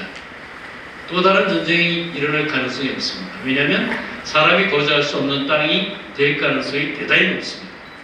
그래서 이 전쟁과 평화의 문제에 대해서 깊이 관심을 두고 보아야 한다는 것입니다. 셋째는 남북 간의 교류를 증진하며 평화적인 통일을 대비해야 합니다. 통일은 대박이기도 하지만 가장 큰 위기가 될 수도 있습니다. 넷째, 미중 간의 경제 활동은 계속 고조될 것이고 지구촌 패권을 둘러싼 총체적인 경쟁으로 비화될 가능성이 있습니다. 만만하게 보지 않고 준비해야 할 것입니다. 다섯째는 지구촌이 디지털 시대로 변화합니다. 그것은 확실합니다. 그때 우리가 어떻게 대처할 것인가? 선교와 새로운 교회 운영을 위한 노력이 필요합니다. 제가 제안할 수 있다면 아주 최소한의 것으로는 한국교회 디지털 센터가 필요합니다. 각각 자기의 서버를 운영하는 방식으로는 대응할 수가 없습니다. 한국교회가 집단적으로 데이터 센터를 운영해서 그 데이터 센터를 통해서 다음 세대가 플랫폼으로 삼아서 마음껏 신앙생활할 수 있는 가상 공간을 제공해야 됩니다. 여섯째, 기후위기는 지구 생태계와 인류의 삶을 근본적으로 위협하고 있습니다. 단순히 절약하는 것만 가지고 우리 생활을 바꿀 수 없습니다. 지구위기가 다음 세대 생물과 다음 세대 우리 자녀들의 생존에 매우 필수적인 요소가 됐다라는 것을 주목해 보아야 합니다. 일곱째, 한반도나 중국 혹은 일본에서 치명적인 원자력 발전소 사고가 발생할 수 있습니다. 제2의 후쿠시마가 울진에서 생길 수 있고 영광에 생길 수 있고 산동성에서 생길 수 있습니다. 그것은 태평양 연안이 후쿠시마에 생긴 사고와 비교할 수 없습니다. 그런 불행한 일이 생기지 않도록 잘 한국교회가 감시해야 합니다. 그건 우리의 권한이고 생존의 조건입니다. 여덟 번째, 한국 사회의 빈부, 지역, 남북, 세대 간의 통합과 소통과 통합을 이룰 민주적인 소통 구조와 사회 통합 리더십이 필요합니다. 아홉 번째, 한국 사회는 불평등 지수가 매우 높아졌습니다. 사회 안전망은 여전히 취약합니다. 가난한 이웃들 생존이 위협받을 때 우리의 안전도 위협받는다는 사실을 받아들이고 가난한 이웃을 위해서 부하와 가부를 돌보라신 하나님의 명령으로 알고 잘 섬겨야 합니다. 열째, 세대 간의 단절은 문명사적인 단절이며 청년 세대의 상실감은 극에 달하고 있습니다. 11번째, 급격하게 증가하는 이주민을 포용하는 다문화 정책 혹은 이민 정책이 필요합니다. 12번째, 한국 사회의 세속화 경영을 거스르는 종교적인 가치와 영성을 제시해야 합니다. 한국교회는 세계교회의 지성과 교류하며 제2의 종교개혁을 완수한다는 각오로 근본적인 성찰을 통하여 대안을 마련하고 이를 시행해야 합니다. 디지털 시행의 시대에 대응하는 일은 성경을 읽고 기도하는 개인적인 영성적 삶으로부터 시작해서 연합운동의 세트를 풍부하게 하고 발전시키는 데까지 다양한 차원에서 이루어져야 합니다. 단기적인 대책으로는 다음과 같은 대응 방안을 중심으로 하되 집단적인 논의를 통해서 장기적인 전략을 수립하고 이를 시행해야 합니다. 지금은 큰 틀의 사고가 필요합니다. 우선 눈앞에 있는 과제를 위해서 몇 가지 제시를 하겠습니다만 지금은 새로 전개되는 이 시대가 한 세대를 갈 것이 너무나 분명하기 때문에 서로 무릎을 맞대고 마음을 열고 큰 틀에서 하나님의 교회를 위한 큰 사고를 해야 합니다. 지금 하지 않으면 우리는 다 후회할 것입니다. 지금 다음 세대가 우리 사회 주인이 될 때 어떤 사회가 돼야 하겠는가 그들의 목소리를 듣고 그들의 입장에서 우리 사회를 이끌어갈 수 있는 가치를 한국교회가 제시해야 합니다. 한국교회는 한국 사회의 지배적인 종교가 된 하나님의 섭리를 순종하는 마음으로 관철할 수 있을 것입니다. 이것은 내년이면 늦을 것입니다. 올해 시작하고 긴급하게 시작해서 한국 사회에 어떤 지성적인 가치를 제시하는 그런 종교가 되어야 한다. 그런 말씀입니다. 단기적인 과제만 우리 교회 중심으로 몇 가지 제안하겠습니다. 1. 제2의 종교개혁을 통해 성경 중심의 신앙을 회복한다. 2. 한국교회 연합운동의 분열을 극복하고 공교단 중심의 일치를 발전시킨다. 3. 탄소 음식, 약자 보호, 사회안전망 제공 등의 사회적 공공성을 실현한다. 4. 가정에 대한 건강한 이해를 비롯해서 기독교의 가치관을 사회 속에 구현한다. 5. 기독교의 문화유산을 한국사회 공공재로 자기매김하도록 근대문화유산법 제정을 추진 시행한다. 6. 마을 목회, 마을 음악회, 마을 도서관, 대안학교 등을 통해서 한국교회와 한국사회의 문화발전에 기여한다. 7. 한국교회와 세계교회의 디지털 플랫폼을 제공하여 디지털 아카이브, 선교 교육망 등을 마련한다. 8. 공교회, 대형교회, 선교단체 간의 영적 거버넌스를 형성하여 기독대학교와 교육기관, 병원, 언론, 기독교 NGO를 지원한다. 9. 신학 연구를 진작시키고 차세대 기독교 지도자를 육성하는 펀드를 조성한다. 이제 개인의 시혜나 교회 노력이 아닌 펀드를 통해서 신학 연구를 지원해야 합니다. 그렇게 많은 펀드가 필요하지 않습니다. 우리가 만약에 10억 정도의 펀드를 효과적으로 운용할 수 있다면 기본을 할 수 있습니다. 만약에 30억 정도의 펀드를 마련할 수 있다면 충분히 대안을 마련할 수 있습니다. 30억 정도의 펀드를 마련하는 것은 기도하시면 이루지 못할 일이 전혀 아닙니다. 그래서 조금 더 안정적으로 한국교회가 차세대 신학 지도자, 차세대 교회 지도자를 키울 수 있도록 이제는 어떤 개인의 지배가 아니라 집단 지성과 집단적인 노력을 통해서 기반을 마련해야 된다, 그런 뜻입니다. 10번째, 아시아, 아프리카, 남미 대륙의 주요 교회와 교단 간 일대일 관계망을 형성하여 21세기 세계 교회를 이끌어갈 새로운 지도력을 형성한다. 특별히 보험주의권이 이렇게 세계 교회와 관계가 약화되면 안 됩니다. 에큐메니칼권은 전통적인 관계가 있습니다. 잘 유지하고 있고 그 속에서 지도력도 잘 발휘하고 있습니다. 그러나 보수적인 복음주의적인 교회는 보수적인 교회들끼리의 관계를 이렇게 놓치면 안 됩니다. 벌써 반세기 이상 지났습니다. 더 늦기 전에 건전한 교단과 관계를 형성하고 건전한 교단과의 교류를 통해서 새로운 세계교회 망을 마련하지 않으면 세계교회가 어떻게 될지 모릅니다. 자세한 얘기를 더 길게 하는 것은 피하겠습니다만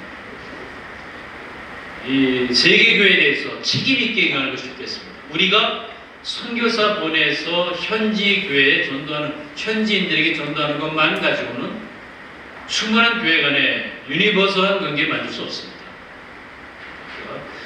교회와 교회, 건강한 교회가 건강한 교회와 협력하는 새로운 관계로 발전해야 합니다. 그때 비로소 우리 선교사들의 헌신적인 노력이 빛을 발할 수가 있을 것입니다. 우리가 이미, 죄송합니다, 낚시로 말하면 떡밥은 다 풀어놨습니다. 거두셔야 됩니다. 또 우리가 이번에 22,000명이 넘는 선교사들이 얼마나 헌신적으로 사역을 합니까? 그 헌신적인 사역에 대해서 세계교회 지도자들이 다 감동도 하고 주목하고 있습니다. 그럴 때 고대합니다. 그래서 교회와 교회 간의 관계, 정상적인 교류든 자연재해를 극복하기 위한 라운드 테이블 형성이든 대안을 갖고 노력을 하시는 것이 좋겠다, 그런 뜻입니다. 제 4분 남았는데요. 이 말씀 정리하면 시간이 맞을 것 같습니다. 한국 장로교 청년합회 방향은 확실합니다. 한국 장로교 청년합회는 하나의 장로교회 이상을 버릴 수 없습니다. 우리는 갈라져 있습니다. 하지만 우리는 하나입니다. 언젠가 하나의 장로교회를 이루어야 합니다. 이 방향을 분명히 이해하는 사람이라야 한장총을 대표할 자격이 있고 한장총의 멤버 교회로서의 자부심을 가질 수 있을 것입니다. 저는 이제 한교단 다체제 운동이 불 꺾인 이즈음에 새로운 방안을 제시하기는 건 이르다고 생각합니다. 하지만 하나의 장로교회를 향한 꿈의 깃발을 내리는 것은 너무 성급합니다. 한장총은 하나의 장로교회를 향해서 나아가는 단체래야 비로소 그 단체에 존재 의미가 있을 것입니다. 바라기는 우리 한장총이 연합에 대해 생각하는 이전에 하나의 장로교회라고 하는 매우 심플하고 단순한 목표를 공유하면서 같이 나가기를 바랍니다. 한장총은 회원인 장로교단의 지도력 간의 친교합표를 넘어서야 합니다. 그 이상을 분명하게 표방해야 합니다. 하나님께서 우리에게 주신 일치가 있습니다. 하나의 성경, 하나의 찬송, 하나의 신조, 하나의 웨스트민스터 신앙 고백을 같이 고백하는 교단들입니다. 그러니 하나의 장로교회라고 하는 이상을 분명하게 표방하는 단체가 되어야 마땅합니다. 지구촌과 한국사회 변화 속에서 한국교회 연합 기관으로 장로교회 일치 증진에 기여해야 합니다. 이런 일치 증진은 눈앞에 놓여져 있는 위드 코로나 시대를 준비하면서 디지털 시대에 대항하는 장기 전략을 함께 마련하고 서로 기도하고 격려하고 이 길에 포기하지 않고 같이 가는 데서 이루어질 수 있겠습니다. 그런 과정에서 공교회를 중심으로 하는 보수적인 연합기관의 발전을 위해서 복음적인 연합기관의 발전을 위해서 함께 기도하며 참여하기를 바랍니다. 자, 마치겠습니다. 감사합니다.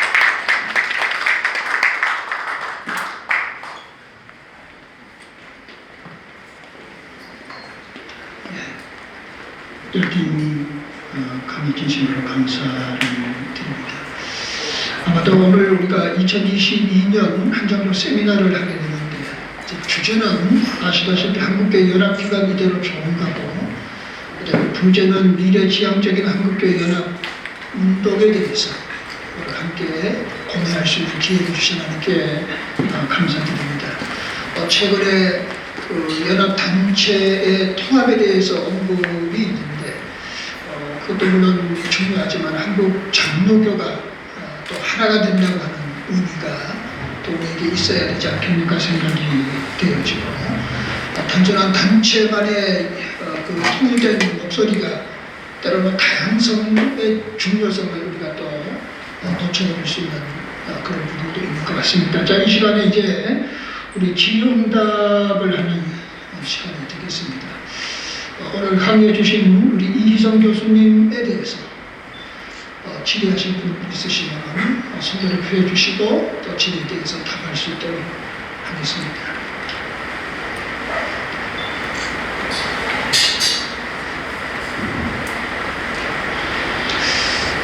혹 이럴 것 같아서 제가 아까 지목한다고 좀 얘기를 했습니다. 지목당하셔도 좀 언짢게 생각하지 마시고 그래도 한두 분은 좀 질문을 하셔야 되지 않겠는가 싶은데 처음 스타트로 우리 합심 총무되시는 우리 정성혁 목사님 1강연, 2강연 중에 아무것도 좋습니다. 질의해 주시면 답변을 싶도록 하겠습니다. 좋은 강의 감사합니다. 거룩한 보편적인 교회를 믿습니다. 저도 늘 고백하고 있는데요. 그 고백의 의미를 한국교회 기독교 역사를 통해서 또 구약성경, 신약성경, 또 신앙 고백을 통해서 많이 확인할 수 있어서 참 좋았습니다.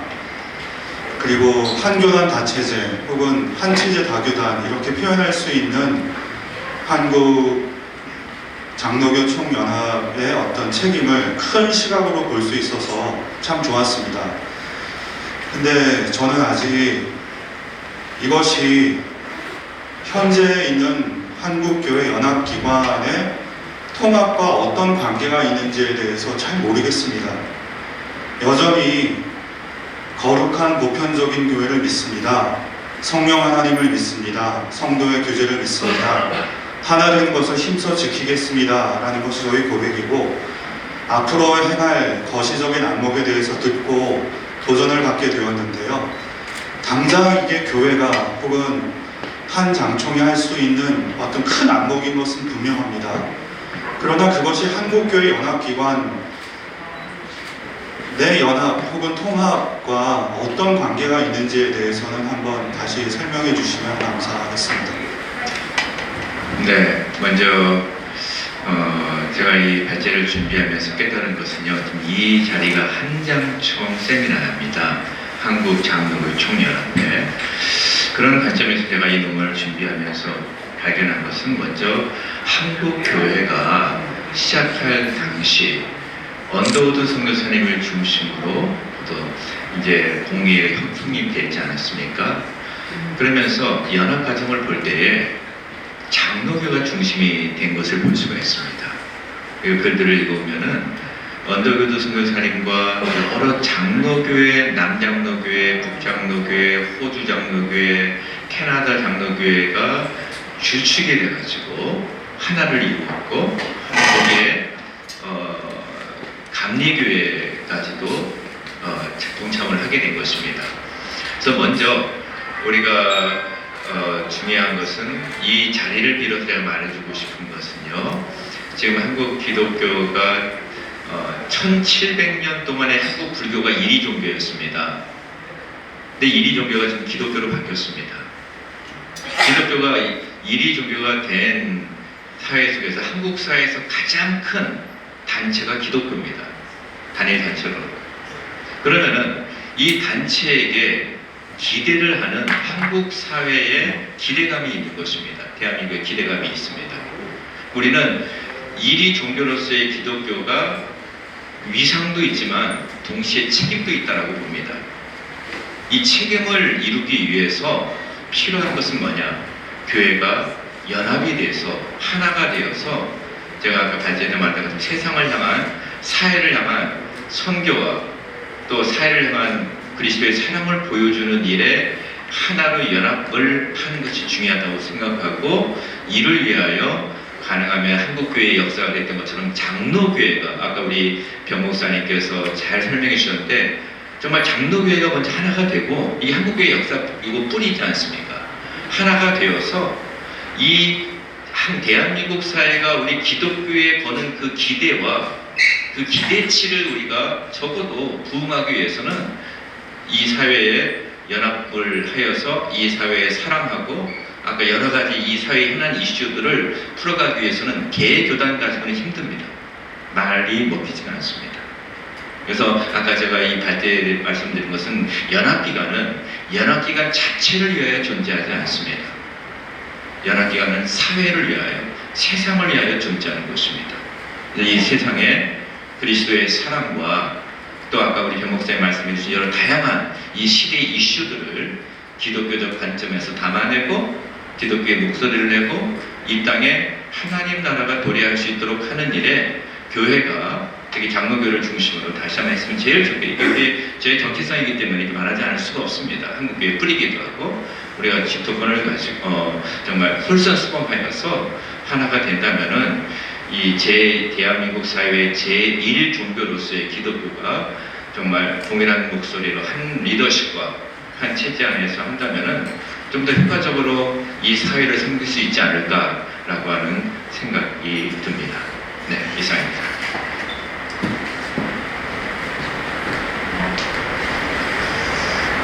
한 번 더 질문 받겠습니다. 예.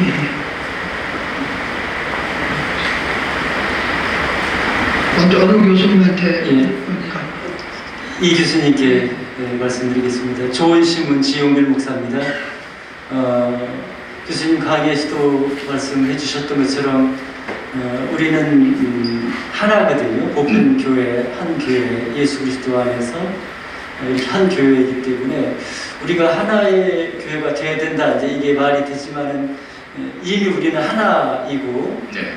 그렇기 때문에 하나인 교회다 하는 사실을 개개 교회나 또 그리스도인들이 이렇게 힘써야 되는 그것을 통해서 하나가 되는 것이라고 이제 말할 수 있는데요. 네. 이제 한장총 세미나니까 한장총에서 이제 교회나 개개인이 우리가 하나다 하는 그런 사실들을 이렇게 좀 상기시키고 그래서 그래 우리는 어느 부분에 있으니 약간 다른 부분이 있지만은 우리가 한 믿음, 한 신앙 고백을 통해서 하나다 하는 것들을 네. 좀 이렇게 더 이렇게 좀 불러일으킨다고 해야 되나요? 이런 역할들을 좀 해야 될 텐데 네. 어떤 것이 있을지 좀 교수님 생각하시는 부분. 네, 제가 이 논문을 준비하면서 우리나라에 나와 있는 지금까지 발표된 모든 교수님들의 교회 연합에 대한 글들을 다 읽어봤습니다. 제가 논문도 찾아보고 여러 가지 잡지에 나온 것도 크리스천 잡지에 나온 것도 다 읽어보고 또 외국 아티클도 보고 했는데 그럼 우리 한국 사회 어떻게 적응할 것인가가 큰 이슈가 되는데요. 먼저 작게부터 시작합니다. 작게는 아까 우리 변 목사님 너무 귀한 말씀하셨는데 한국 기독교인들이 큰 틀의 사고를 할 수 있는 시대가 돼야 됩니다. 지금까지는 내 교회, 내 사역, 한 영혼 구원인데 이제는 우리의 패러다임과 시대를 보는 눈을 거시적으로 메타 내러티브로 바꿔야 됩니다. 그러기 위해서는 구체적으로 어떻게 하면 좋겠는가? 교회에서 한국교회 연합주의를 한국교회적으로 지킨다든지 그래서 적어도 장로교회만이라도 공교회성에 대한 이 칼빈의 가르침 그 종교개혁자들의 가르침이 너무 많습니다. 우리 그 헤르만 바빙크의 조지신학자 헤르만 바빙크도 얼마나 공교회성을 많이 강조할지 모르고 웨스트민스터 신앙고백 제25장에도 공교에 대한 내용입니다. 존 칼빈도 공교에 대한 강조를 얼마나 많이 가르침의 내용이 너무 많아요. 그렇기 때문에 설교화를 하는 것입니다. 첫째는 목사님께서 강단에서 교회론을 강의하실 때 교회의 중요성을 강의하실 때에 설교 중에 아니면 사도신경 강의를 하는 시간을 가져도 좋습니다. 공교회란 무엇인가? 라고 했을 때 개교회가 세워지는 것의 중요성 지금 그동안 한국교회 성경 공부안에 제가 쭉 살펴보면 아쉬운 점이 뭐냐면요 교회론이 부족합니다. 개인 영혼 구원은 많아요. 개인 기도하고 개인 전도하고 개인 봉사는 많은데 이 교회론에 관한 가르침이 좀 부족하고 교회론 가운데서 이제는 거시적인 공교에 대한 가르침의 내용은 거의 전무합니다. 성경 공부 한번 교재 한번 보시기 바랍니다.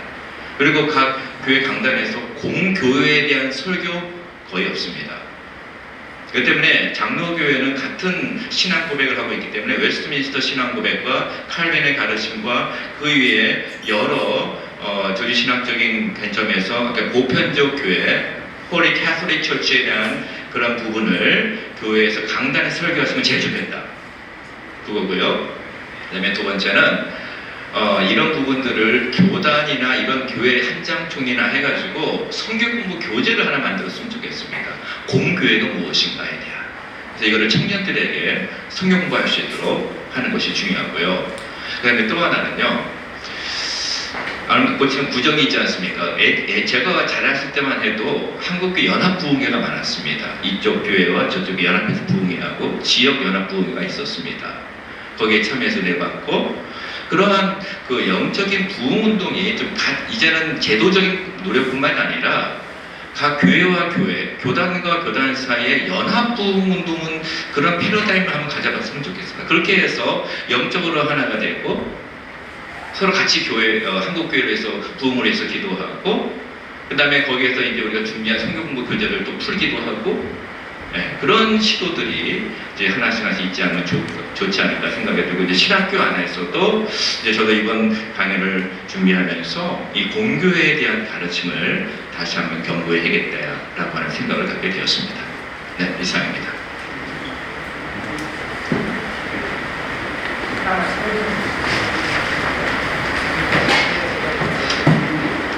질문이 없을 것 같아서 지목까지 했었는데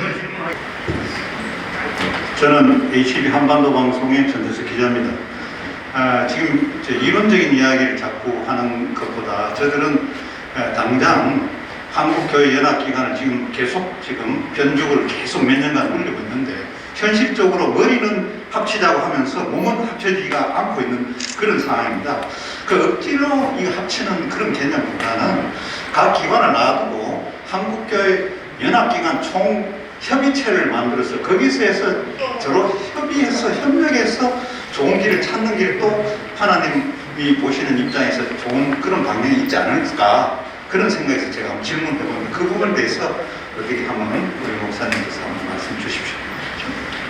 사회자는 제가 사회인데 제가 좀 직답을 하는 건 적절하지 않은 것 같고요. 지금 오늘 세미나의 의미는 저희들이 최근에 연합단체를 어떻게 통합할 것인가에 대한 어떤 방법론이라든가 어떤 그걸 얘기하는 것이 아니고 이제 연합을 이제 어떤 신학적으로라든가 이런 교리적으로 어떤 토대를 세미나를 통해서 하는 거니까요. 조금 현실적인 부분은 이제 지금 금방 질문하셨던 거에 대해서 답이 되지 않더라도 양해해 주시면 오늘의 그 의도가 그렇다는 말씀을 드립니다. 아니 이제 한 번만 더 받고 좀 마치죠. 너무 또 저 뒤에 우리 기자님 어느 강사님께 질문을 이성 교수님께 질문.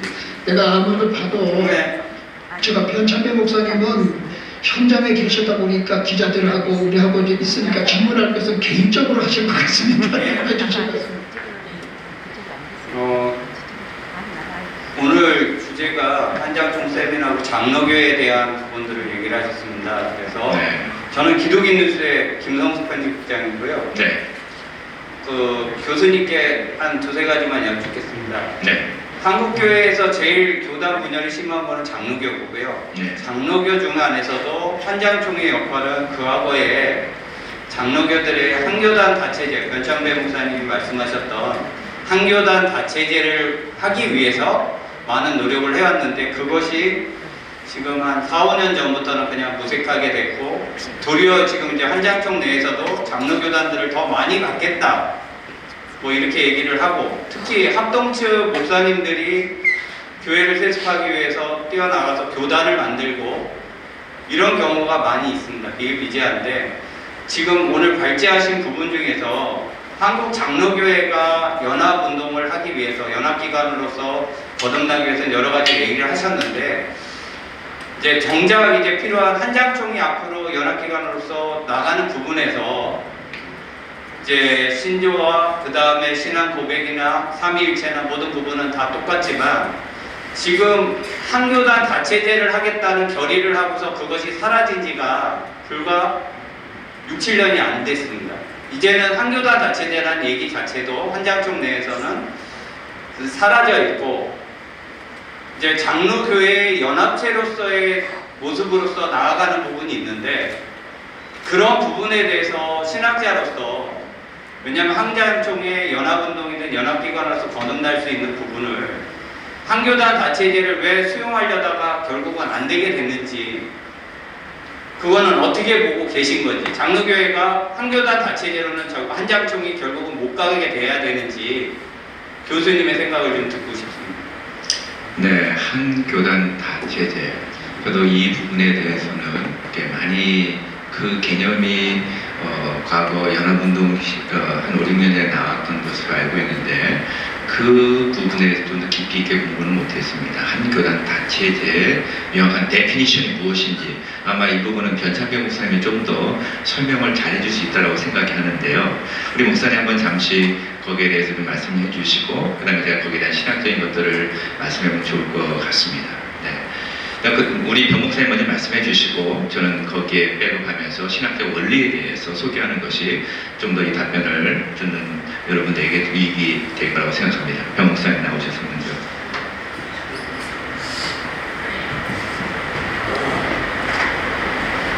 작년에 한장총에서 세미나할 때 한교단 다체제 운동의 평가에 대해서 제가 정리해서 보고를 드린 일이 있습니다. 한교단 다체제 운동은 약 한 20년쯤 전에 한장총의 당시에 신학위원장 역할을 하셨던 이종인 목사님 중심으로 시작이 됐고요. 한 달에 한 번씩 여러 장로교단의 신학자들이 모여서 세미나를 했는데 그 한 10년 정도 했습니다. 오래 했습니다. 1년에 한 몇 번씩 심포지움도 하고 협의를 해서 최종적으로 켈빈 탄생 500주년인가 기념할 때 그때 구체적인 제안으로 한교단 다체제 헌법을 제안해서 교단들이 결의한 일이 있습니다. 2012년에 저희 교단하고 세 교단이 그 헌법을 결의했는데 저희는 그 헌법을 인정하는 것으로 받아들인 것은 아니고 연구하는 문서로 받아들여서 계속 다룰 수 있도록까지만 결의를 한 일이 있습니다. 그때 한장총회에서 제안할 때는 이제 서너번 모임을 크게 해서 각 교단장님들이 모여서 같이 의논했었는데 기대했던 것은 각 교단 총회에서 한 교단 다체제 헌법을 결의하고 먼저 헌법을 결의한 후 헌법을 일종의 우산처럼 씌우고 각 교단이 각자 독립적으로 각각 치리하는 그런 방식이었습니다. 근데 그것이 가능하다고 보았던 것은 말씀드린 대로 성경에 대해서도 또 사도신경에 대해서도 그리스도 미스터 신앙 고백에 대해서도 거의 모든 완전히 모든 장로교회가 다 공적으로 받아들이고 있었기 때문에 신앙적 기초나 교리적 기초에 대해서는 문제가 없었습니다. 그래서 그 공동의 신앙, 공동의 신조, 공동의 신앙 고백 위에 치리에 있어서만 헌법이 필요하다 이런 판단으로 하셨던 것인데 현실적으로는 결실을 맺지 못했습니다. 그래서 2014년까지 있었고 2017년 무렵까지 한교단 다체제 논의를 했었는데 결실을 맺지 못했습니다. 저는 그 논의는 지금 와서 다시 하는 것은 역사적 사실로 기록하는 것 외에 특별한 의미는 있을까 하는 생각이고요. 한동안 우리는 그 방식으로 노력했다 해봤는데 공동의 신앙, 공동의 성경, 공동의 신조를 확인하는 데는 성공했다. 그러나 7일을 공동을 하는 것은 쉽지 않은 문제라는 것을 확인하는 것으로 마침표를 찍는 것이 맞다고 생각합니다. 감사합니다. 네. 이런 역사가 있었고요. 제가 그 다음에 이제 부인해서 설명을 한번 해보면은요. 이 연합운동의 가장 효율하기보다는 일단 그 예수님의 기도, 그다음에 사도 바울의 가르침을 통하여 봤을 때에 어떤 걸 깨달았냐면 연합운동을 한다면 그래도 교리가 같고 그래도 영적으로 어느 정도 서로 대화가 통하는 팀부터 하는 게 맞지 않겠는가라는 생각을 갖게 되었습니다. 이 연합운동은 가장 중요한 게 외적이며 제도적인 것도 중요하지만 영적이고 내면적이며 교리적인 것도 굉장히 중요합니다. 이 정치성이 관계되는 것이기 때문에.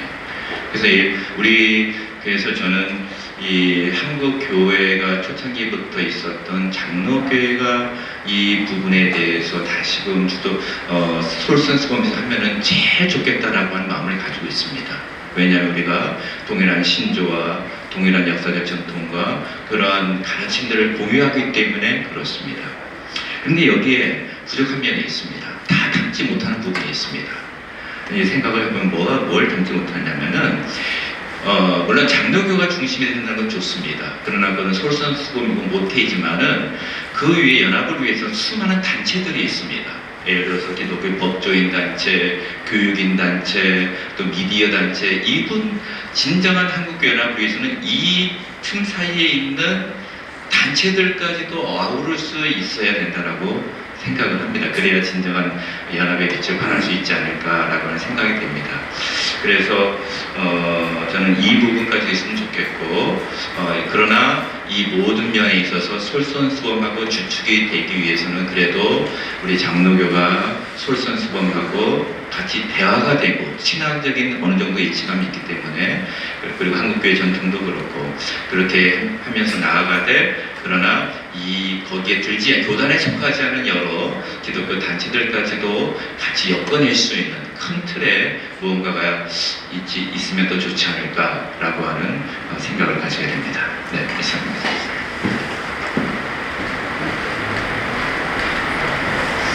이제 마무리를 해야 될 것 같습니다. 인적을 이렇게 하겠습니다. 우리 그 상임회장 되시는 정서영 목사님께서 조금 매듭 말씀을 하시고 그다음에 폐기도를 조광식 목사님 하시고요. 그다음에 강사님과 그다음에 한장조 임원들이 좀 사진을 찍는 것으로 오늘 일정을 마칠 수 있도록 하겠습니다.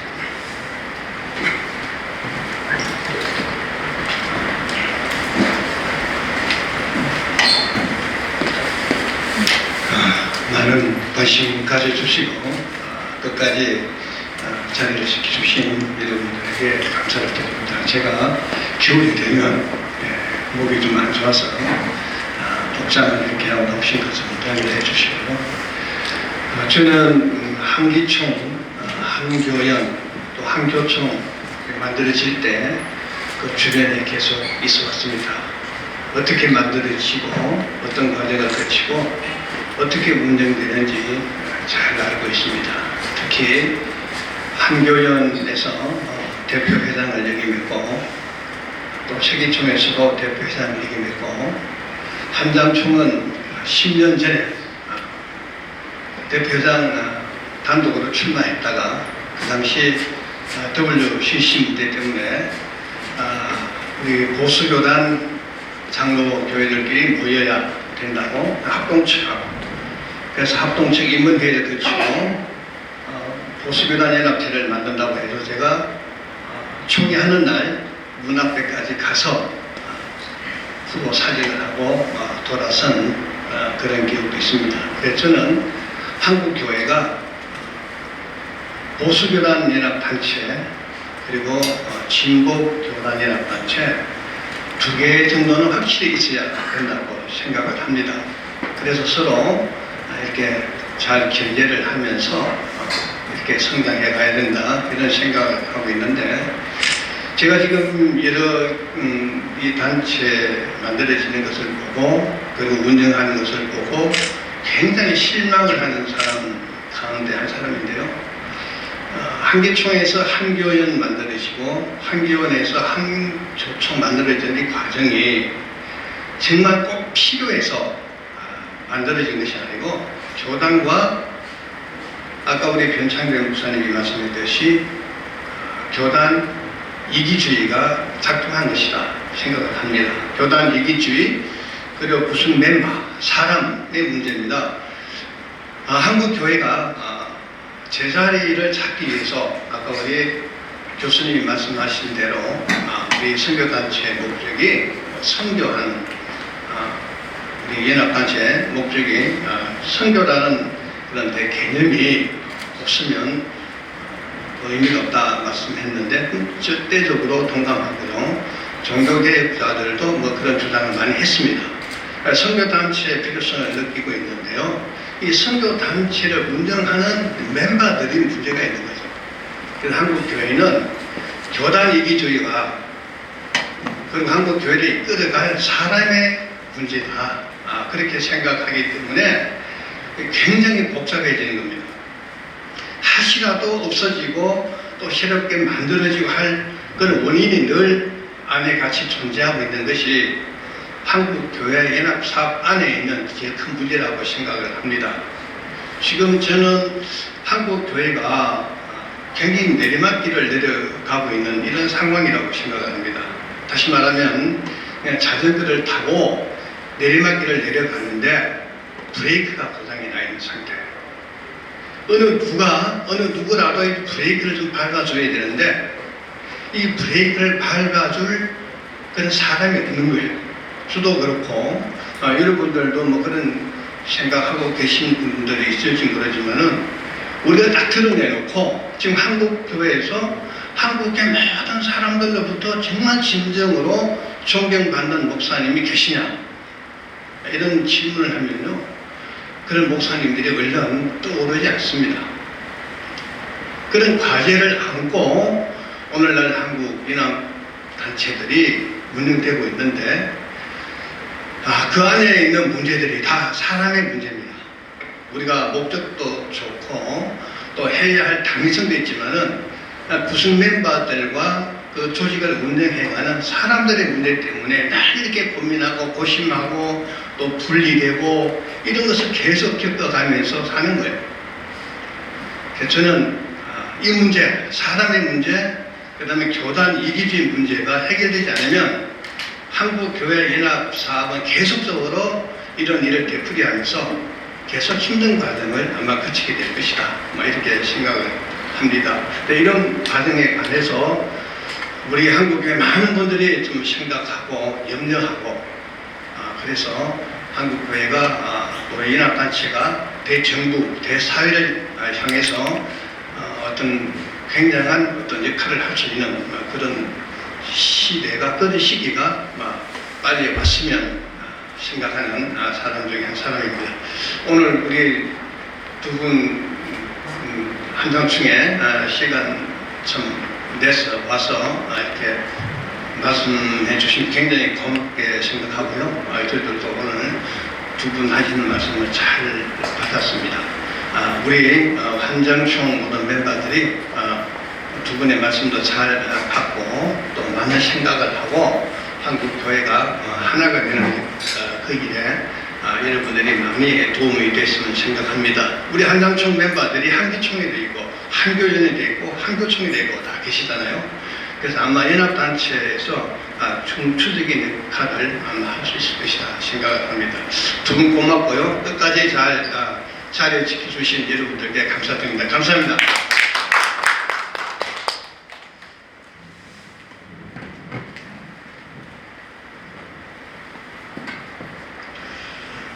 하나님 아버지 감사합니다.